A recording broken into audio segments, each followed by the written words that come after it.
international opportunities exist, of course, they will be engaged in local. This is what we are going to. The idea of trying to engage is to have that link that will be, having a feedback, a loop that will be reaching out, will keep an eye on them. Anybody that is trained is metamorphosed, is changed for the rest of his life. So that is the crux of the matter. Okay. Like one of your listeners sent a test, government cannot employ everybody. It's to create enabling environment, which you already see in River State. Let me tell you, we forget things easily.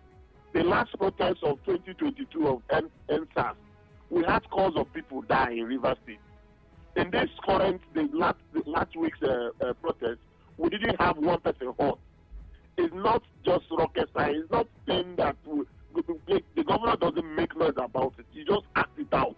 The only governor that rode in between the crowd of protesters that addressed the protesters in Nigeria, that even his traducers, his enemies, the cynics will now say that he is the one sponsoring protests. You can imagine, because of the level of peaceful nature of River State now, there is a rising tide of peace and still waters of prosperity. And these are the things. What are the things causing it? It's because of what the governor is doing. It's not just a governor of peace.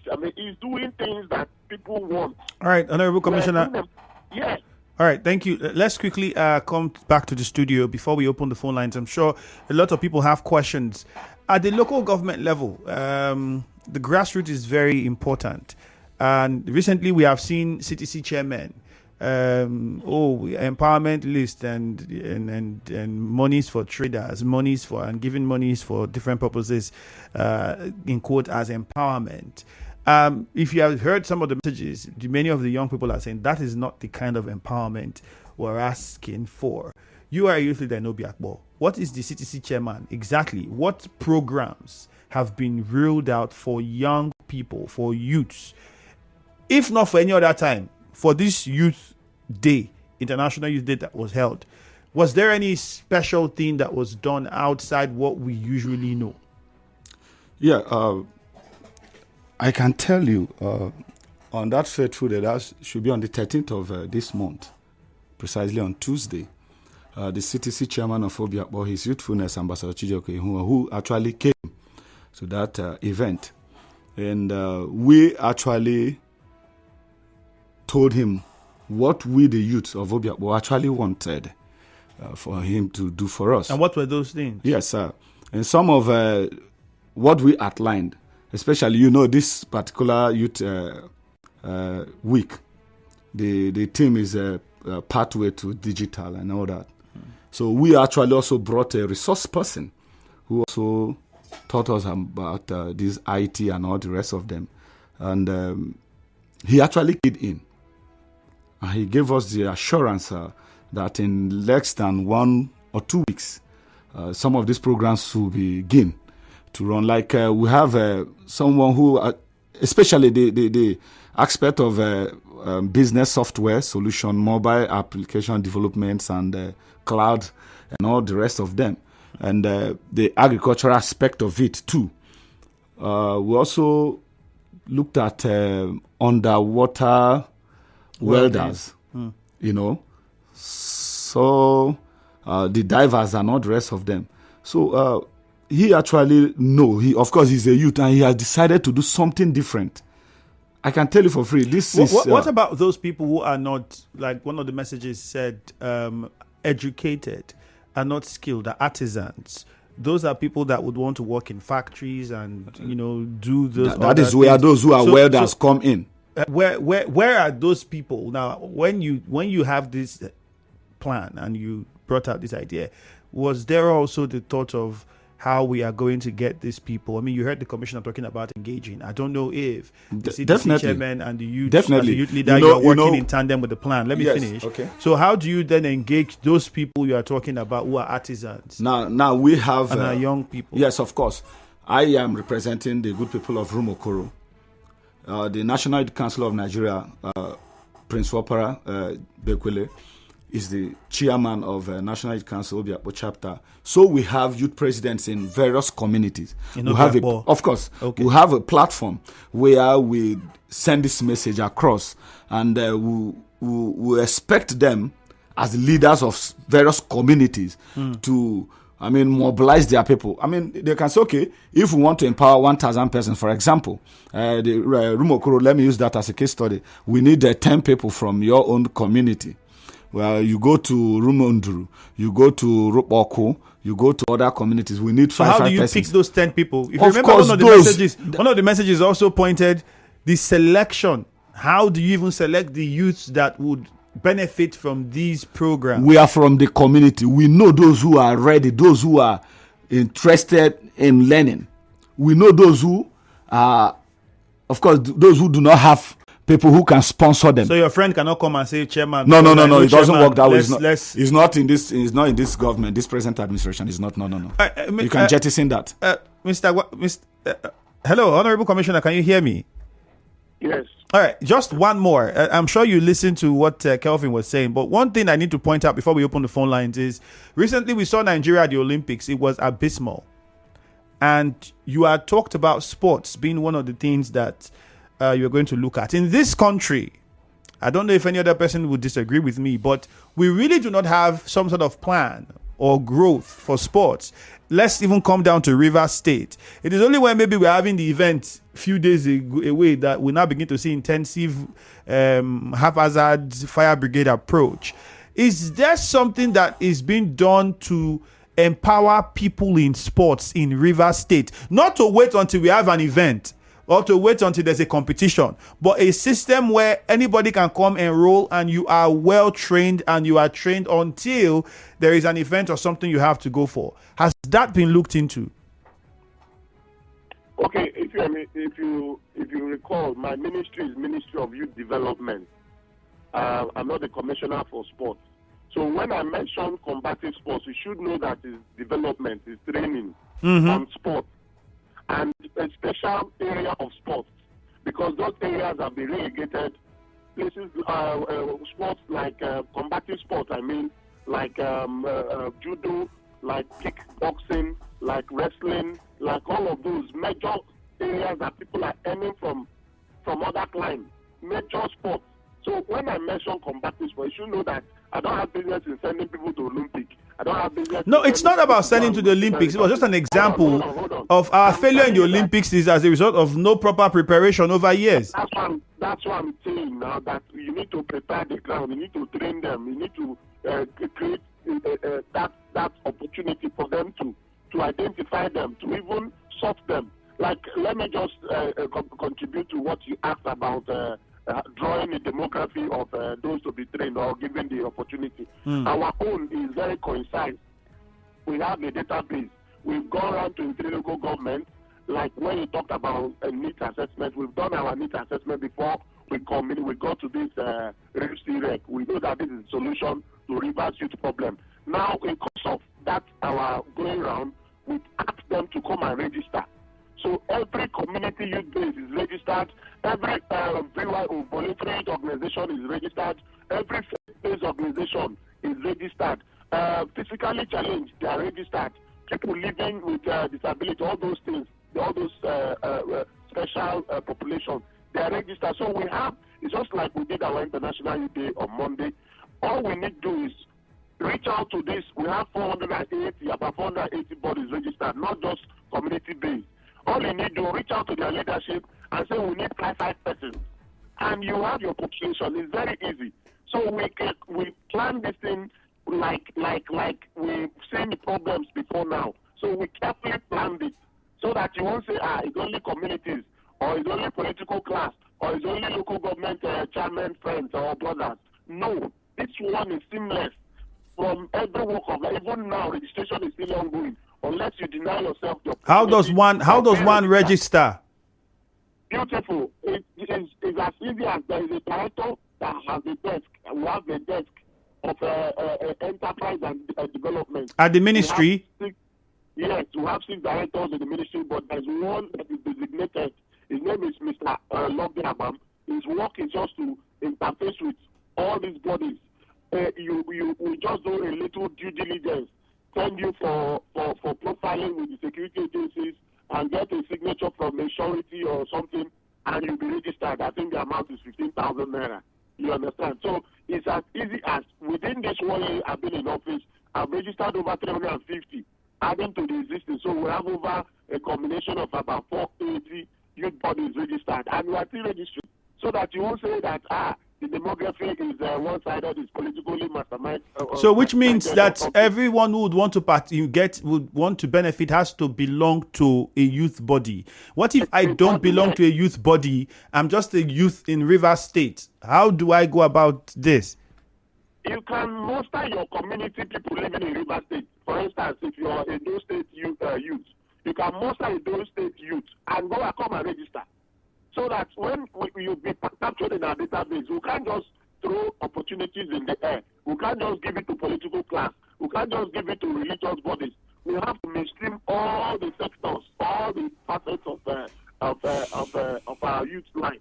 So this is the approach we have employed, and I think is exceptional. All right, Honorable Commissioner, thank you. Let's take a few calls. Perhaps you might respond to a few questions before we get on. I don't know if Kelvin would have any question you'd want to ask. We'll give you the opportunity as well. Let's go to the phone lines first. 0817-923-0002. Good morning, Nigeria Info. You can also call us up on 0817-923-0003. I'll take those numbers again, 0817-923-0002 and 0817-923-0003. What kind of empowerment as a youth would you say you want the government to involve in? Muriel from Okrika, good morning. Hi, Femi, good morning. Yeah, you're welcome. Go on. Thank you. This is your Christian woman, Femi, and I greet your guest. Look, Femi, Good morning. The truth needs to be said, honestly. You must say the truth, irrespective of who you're sympathetic to or not. Look, Femi, the Rivers youth, the average Rivers youth is I don't know, we are being marginalized in their own state, honestly. As if it's as if if you're not in a political party, if you've not identified yourself with a political party, it seems as though you're not being a youth in the state. You must be identified, and the commissioner has proved it that you must be registered in a youth. Do you know that most of these youth groups is talking about, most of them are connected to a political party, a political party, and the youth in this state are different, are scattered with different political parties.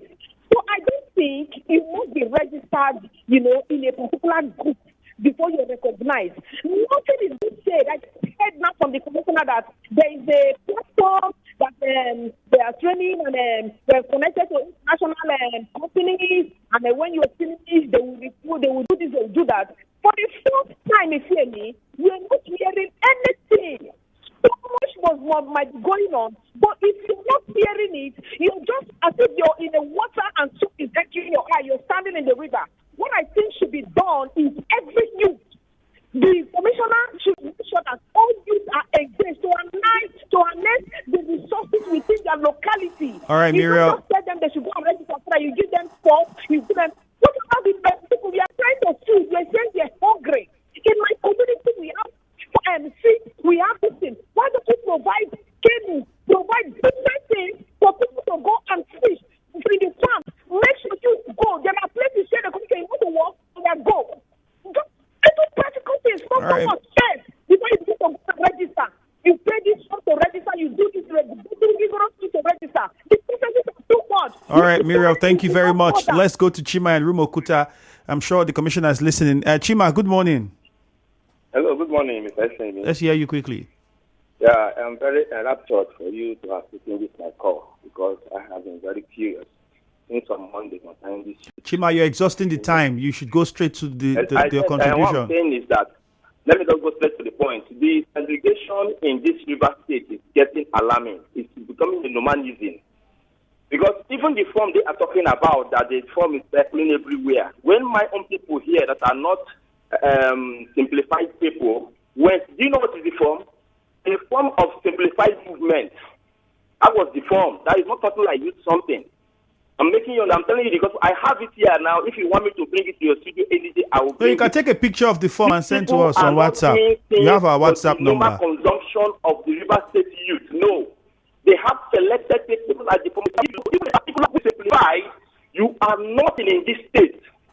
You are not. I'm telling you the truth. Even I like talking with. Chima, if you can hear me, take a picture of the form that you say you have. I know him very well. He knows me. Chima from Okuta. Yes, send a picture of the form to us on WhatsApp, Chima. I have a lot to say, but it starts now. I just want to make you understand that they are not doing anything in this state. They are not doing anything at all. All right, Chima, if you can hear me, take a picture of the form and send to us on WhatsApp, Chima. Thank you. Send a picture of the form so we can verify what you're saying. Victor from Rumokoro, good morning. Okay, Andrew, good morning. You're welcome. Andrew, when it has to do with the issue of youth in River State, it's a very serious matter. So, youth, we are supposed to be the light, because when you miss from the youth now is that you have insecurity. I want to go straight to the question I have to ask your guest here. Please, what are we going to do to these persons on the street called out, especially on bus stops, tax force, and name them? Because if we didn't get it right there, we will have the issue of security. First of all, we have talked about a lot of, no matter whatever we scheme, if we don't scheme around these persons, these kinds of persons that we have in River State called out, tax force, illegal, all this, what I mean in this sense is this. Most of these persons don't even really know what they are doing. So how can we bring them back to think as in, because most of them would not like to learn new things. All right, Victor, thank you. Let's hear from Letambari and then we come back and conclude. Letambari, quickly, straight to the point. Yeah, good morning, Andrew, and good morning to the commissioner online. Yeah, my problem is that our modus operandi in terms of handling when it comes to youth empowerment, employment, and all that is very uncalled for to me. The reason why I said so is that we have a lot of people who have been trained. Paths has been given, but you don't know how this youth really settle themselves as in say, okay, this is what I can use to stabilize my living. We have a lot of companies, multinationals in River State. We leave this whole chance for non-indigenous to occupy. And all we keep on doing is training the youth without having any direction for them. At the end of the day, you will see that this same youth will go back, sell those properties that were given to them as package after the program. It goes like that. I know a lot of them, they are just roaming about. Because at the end of the day, they are not properly reinstated, given a job that they can anchor with. It's like the politics we play is being used against the youth because we don't want them to progress. All right, Letambari, unfortunately, we have to interrupt you there because we have to conclude. Honorable Commissioner, you heard, let's get the final words. Let's start with you, Commissioner. Just in 1 minute, you heard the first caller, especially Muriel, and the concerns she raised, because I would also think in the same line to say it's not difficult to say in the communities, fishermen, farmers, okay, these are the tools you need to do this work. Let's provide these tools for you. Why does the group have to pay money to register and all of that? What's your response? In 1 minute, if you can. I can tell you in one word that we are doing that so that we hold somebody accountable and responsible. It also has security implications. So where you like, throw the opportunity spray on the street, people will still complain. So, but will not because of the complaints of the few and rule out the larger population. Now, you heard someone saying that it's politically masterminded and all of those. Upon all I've explained here, they are still on the, I don't know if they even listen to us. Because if they had listened to us, they would hear, even when I talked about training to engage and training to dump that we used to have. You hear when we said that this, even the impaired, and people the blind people, are they politicians? Those who are physically especially are they politicians, but they are in the ministry. If you saw our procession when we made a peaceful walk to the governor, you saw those who are on the wheelchair. Are they politicians? All right, Honorable Commissioner, unfortunately, we don't have much time. They don't want to leave their comfort zone. We have to. So, but let me say, we have to let you go now. We don't have enough time, Honorable Commissioner. Unfortunately, thank you for your time. We'll keep in touch to get more information with regards to activities in the ministry. Mr. Kelvin, final words, few seconds. Yeah, like I've stated earlier, for me, the commissioner have explained most of these things, but drawing it back to the local government where I am coming from, the youth leader, who is our National Youth Council chairman. Yes, go on. You know, we are so much happy with what our CTC chairman has been doing for us, His Youthfulness Ambassador Chijoke Huo. And that is why we, the youths of Obiakpo, unanimously endorsed him. No, we're not doing ensure. No. You endorsed him. We don't have time. Yes, of course. I'm just trying to let you know, because this is our program. He actually ensured that it was a success for us. And we also have our church program. We have to go now. Thank you very much. So, we have to take a commercial. My name is Ifeanyi Exclusive footage and gist on BB Niger. We got you.